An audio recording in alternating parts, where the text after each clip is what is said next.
On va prendre soi-disant aux plus riches. Voilà. Mais il n'y a pas les plus riches, on va dire les moins pauvres, excuse-moi. Moins pauvres, pour donner aux plus pauvres. Et ça va converger sur 7 ans. Donc les tarifs qu'on donne, les moyens qu'on va donner aux établissements, seront soi-disant en plus ou en moins, sur 7 ans. Ce qui aboutit à ce que dit la FHF, que pour le tarif le forfait global dépendance donc versé par les départements, c'est 200 millions en moins. Et ça équivaut à minimum 2 à 3 000 postes en moins.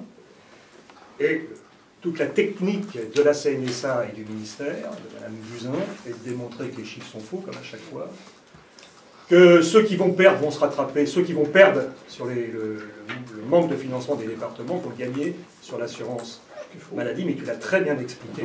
Dans le même temps, comme il y a une montée en charge du taux de dépendance des personnes accueillies, le pathos, même si on peut discuter honnêtement, le pathos qui sert à calculer l'échelle, devrait être un peu revu et corrigé, comme est très bien dit par l'UNSA.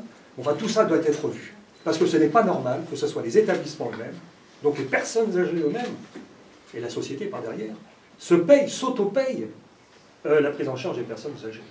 Donc c'est pour ça que nous demandons l'arrêt, peu importe le retrait, le moratoire, nous c'est retrait, de ces deux décrets, publiés en décembre 2016. On arrête tout, et Mme Buzyn a mis en place un comité de suivi, non pas pour remettre en cause sa réforme, mais pour demander aux organisations de l'accompagner. C'est pour ça que nous n'y sommes pas. Il faut refuser d'être dans le comité de suivi de la mise en œuvre de la réforme de Mme Buzyn et de ses prédécesseurs. Parce que nous voulons arrêter tout ça et discuter sérieusement. Il y a plein d'interlocuteurs qu'on peut mettre autour de la table pour discuter sérieusement. Chacun a son point de vue, mais on peut faire des choses. Par exemple, on pourrait immédiatement faire des choses quand on voit que la CNSA dispose de 738 millions d'euros de réserve et qu'on est en train de virer des contrats aidés dans des maisons de retraite où il y a 25 agents pour prendre 70 personnes en charge. Quand il y a 5 contrats aidés qui ne sont pas renouvelés, c'est scandaleux. Non pas que nous préférerions que ces contrats aidés soient intégrés dans le statut, il y a un vrai contrat de travail. Et la question n'est pas là à ce stade.